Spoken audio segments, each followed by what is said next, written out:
They made him empty his bag at the TSA checkpoint like he was just another traveler trying to sneak contraband through security. The supervisor made a show of it, dumping everything across the metal table for everyone to see. Some passengers laughed. Others looked away in embarrassment. Then something black slid out, spinning on the stainless steel surface classified CIA credentials with a tactical sidearm. Unmistakable government issue. The security area went dead silent. The older federal air marshal recognized it instantly. Those credentials belonged to a ghost, a legend they all thought had disappeared into deep cover years ago. He picked them up calmly, and every law enforcement officer in the terminal snapped to attention.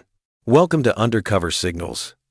Before we begin this story of hidden identity, classified secrets, and a federal agent's shocking discovery, tell me in the comments what country you're watching from today. And if you believe the most dangerous protectors often work the most ordinary jobs, hit that subscribe button and help us honor those who serve in the shadows. Denver International Airport buzzed with the controlled chaos of peak travel season. Terminal B's security checkpoint processed a steady stream of business travelers, families heading to vacation destinations, and the occasional celebrity trying to maintain anonymity behind designer sunglasses. The TSA screening area stretched across the concourse like a well-oiled machine, with multiple lanes feeding passengers through metal detectors, body scanners, and the inevitable additional screening that made air travel an exercise in patience. Michael Mason stood at checkpoint lane 3, his blue TSA uniform pressed and professional, his demeanor calm and methodical as he guided passengers through the security process. At 46 years old, Mason had the weathered appearance of someone who'd spent considerable time in stressful environments, though most travelers assumed his cautious manner came from years of dealing with difficult passengers rather than anything more significant. FBI agent Jennifer Walsh was running late for her connecting flight to Washington, D.C., juggling her laptop bag, purse, and the coffee she probably shouldn't have bought while navigating the security line. As a federal agent specializing in counterterrorism, she'd been through airport security thousands of times, but today's screening seemed to be moving with unusual slowness. "Ma'am, please remove your laptop, shoes, and any liquids over 3 ounces. Mason said as Walsh approached his station, his voice carrying the practiced patience of someone who repeated the same instructions hundreds of times daily. Walsh complied with the routine, noting that the TSA agent's movements were unusually precise and systematic. His eyes constantly scanned the checkpoint area with the kind of situational awareness that she associated with federal law enforcement rather than transportation security. "Business trip?" Mason asked conversationally as he guided her belongings into the X-ray machine bins. "Something like that," Walsh replied, studying his face. Something about his demeanor seemed familiar, though she couldn't place why. His handling of security procedures was too efficient, too tactical for someone whose background was purely civilian. The checkpoint supervisor, a younger man named David Torres, was having a particularly difficult morning. A delayed flight had created a passenger backup. Several travelers were complaining about wait times, and his performance metrics were suffering. Torres had been looking for opportunities to demonstrate his authority and attention to detail, especially in front of the federal agents and air marshals who regularly observe checkpoint operations. "Mason," Torres called out, approaching with the swagger of someone eager to assert dominance. "Random additional screening on the gentleman in lane 4. Mason glanced toward the indicated passenger, a middle-aged businessman, whose only suspicious characteristic was his expensive briefcase and impatient expression. "Sir, he's already cleared primary screening," Mason replied diplomatically. "No alerts, no anomalies." "I said additional screening," Torres repeated, his voice carrying enough authority to draw attention from nearby passengers. "Random selection, regulation compliance." Mason nodded professionally, though Walsh caught a flash of something irritation, maybe in his expression, before he resumed his neutral demeanor. As Mason conducted the additional screening with practiced efficiency, Walsh found herself watching his technique. His pat-down procedures were thorough but respectful, his communication clear and professional. Most significantly, his positioning and movement patterns suggested someone with extensive training in close-quarter situations and threat assessment. The businessman complained throughout the process, demanding to speak with supervisors and threatening to file complaints about harassment. Torres seemed to enjoy the drama, clearly playing to the audience of watching passengers. "All clear," Mason announced, returning the businessman's belongings with an apologetic nod. That's when Torres decided to escalate the situation. Actually, Let's do a bag search too, Torres announced, though the businessman's luggage had already passed through X-ray screening without alerts. Thorough inspection. Can't be too careful these days. Walsh watched as Mason's jaw tightened almost imperceptibly. The additional bag search was clearly unnecessary and potentially constituted harassment, but Mason complied with his supervisor's directive without protest. As Torres made a show of examining the businessman's belongings, spreading them across the metal inspection table, other passengers began gathering to watch the spectacle. Some took out phones to record what appeared to be an example of TSA overreach. "Sir, this is completely unnecessary," the businessman protested. "I'm going to miss my flight because of this harassment." "Security protocol," Torres replied, clearly enjoying his moment of authority.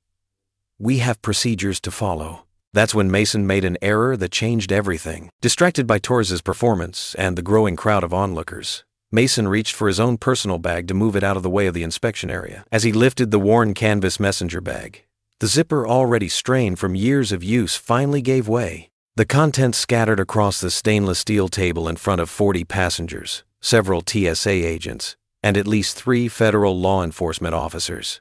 A travel toiletry kit, some paperwork, a protein bar, and a small electronics case tumbled out first. Normal items that wouldn't have attracted any attention.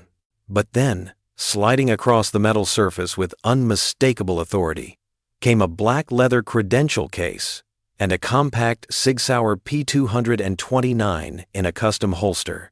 The checkpoint fell silent. Walsh stared at the items, her training immediately recognizing both the weapon configuration and the distinctive appearance of federal credentials. But these weren't just any government identification. The case bore the subtle markings that identified it as belonging to someone with very high clearance levels. Mason reached for the credentials calmly, but Torres was faster, grabbing the case with the eagerness of someone who thought he'd caught a major security violation. "What the hell is this?" Torres demanded, opening the case before Mason could stop him. The federal credentials inside bore Mason's photograph, but the name listed was Michael J. Mason, and the issuing agency was one that made Torres's face go pale.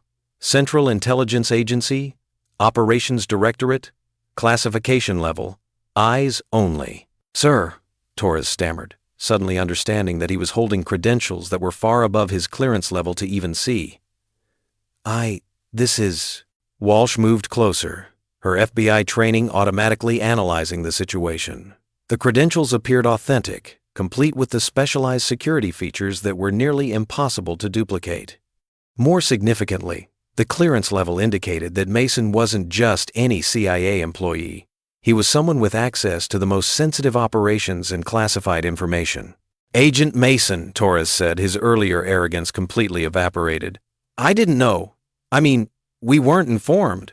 Mason took the credentials back with the same calm professionalism he'd shown throughout the morning. "There's nothing to know," he said simply. "I work TSA checkpoint security. That's all." But Walsh was studying the details more carefully.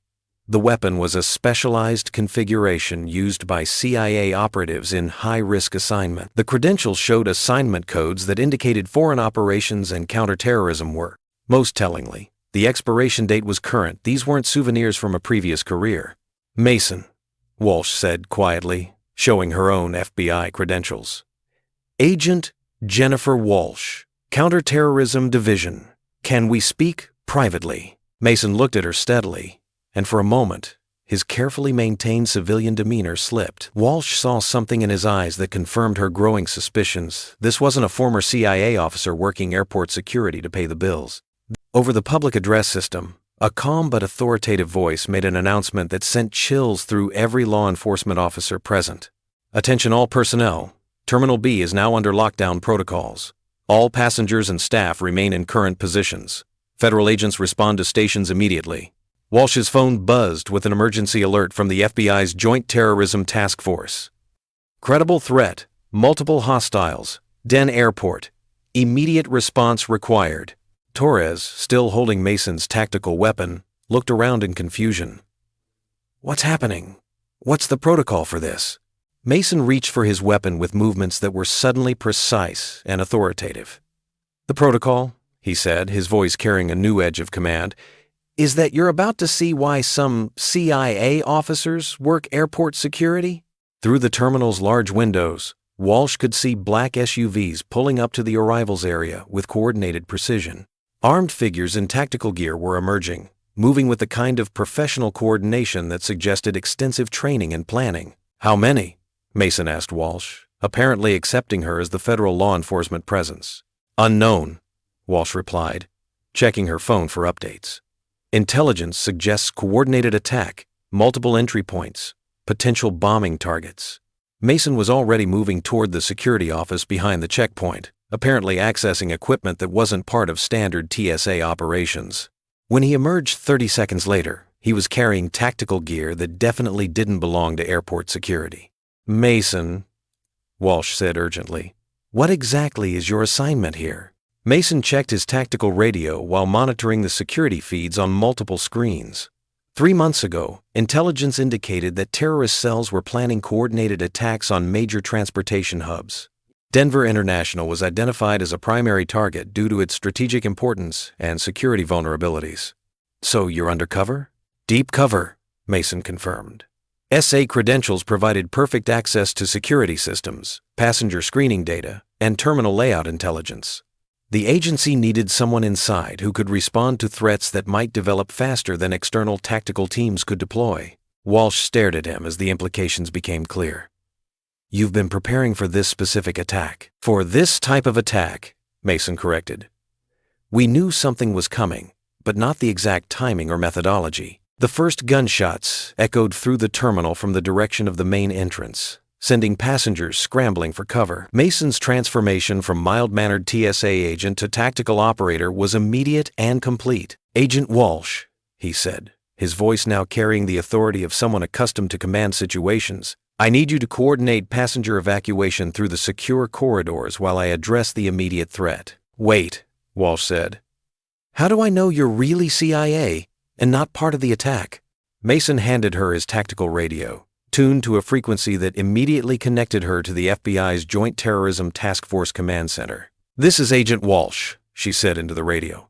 "I'm at Terminal B checkpoint with someone claiming to be CIA operative Michael Mason. Can you confirm?" The response was immediate.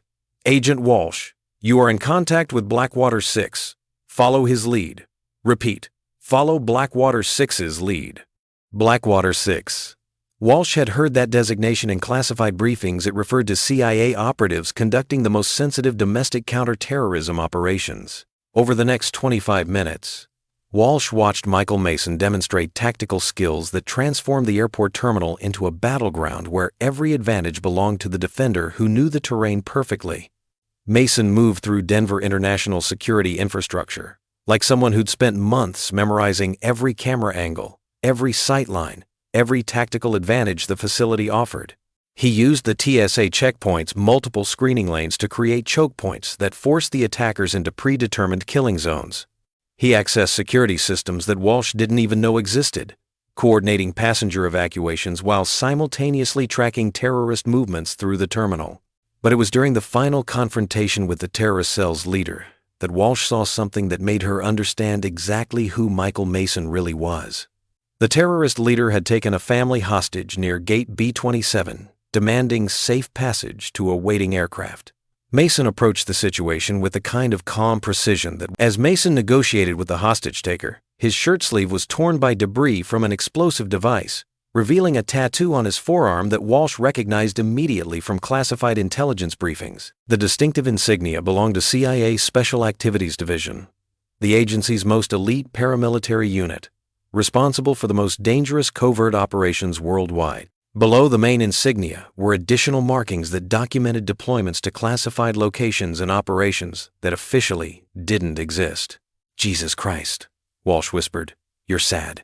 Special Activities Division operatives were legendary within intelligence circles, the CIA's equivalent to military special operations forces, conducting missions that were too sensitive or too dangerous for conventional military units. Mason completed the hostage rescue with surgical precision, neutralizing the threat while ensuring the family's safety. When backup finally arrived, FBI tactical teams, local SWAT, and federal air marshals, they found the situation already resolved with the kind of operational success that characterized the most elite counterterrorism operations.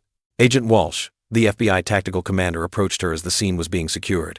"We understand you were working with our CIA asset. How did the operation develop?" Walsh looked across the terminal at Mason, who was calmly debriefing with federal agents while somehow managing to maintain his cover as a TSA employee to most of the witnesses.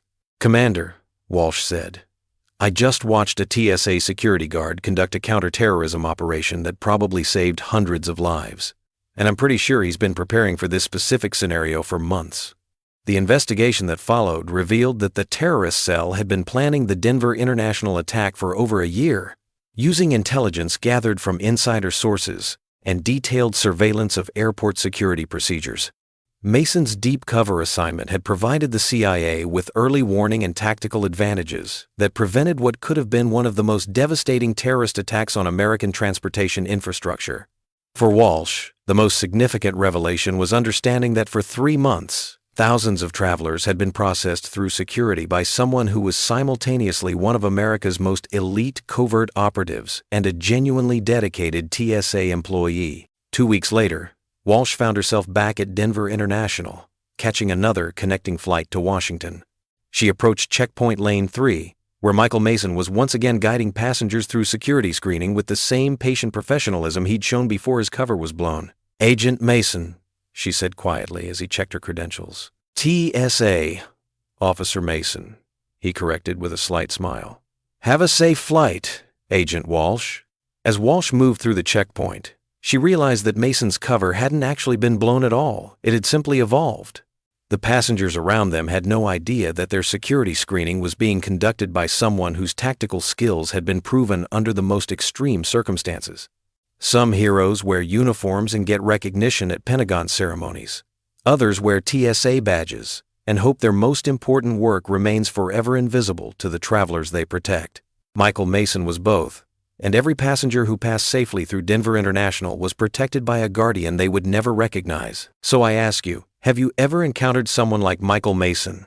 Someone whose quiet competence and professional demeanor suggested they'd seen and done things that would never appear on any resume? Someone who made you feel safer just by being present, even though you couldn't explain why? Share their story in the comments. Tell us about the hidden guardians who've crossed your path, the protectors who chose service over recognition. Because at Undercover Signals, we believe that the most effective security often comes from those who understand that true strength doesn't need to be seen. Thank you for watching. If this story moved you, hit that subscribe button and help us honor the Michael Masons of the world, the silent sentinels who protect our daily lives and ask for nothing more than the chance to serve without recognition. We'll see you in the next story. And remember, the next time you're going through airport security, take a moment to appreciate not just the process, but the professionals who make it possible. You might be interacting with someone whose story would amaze you,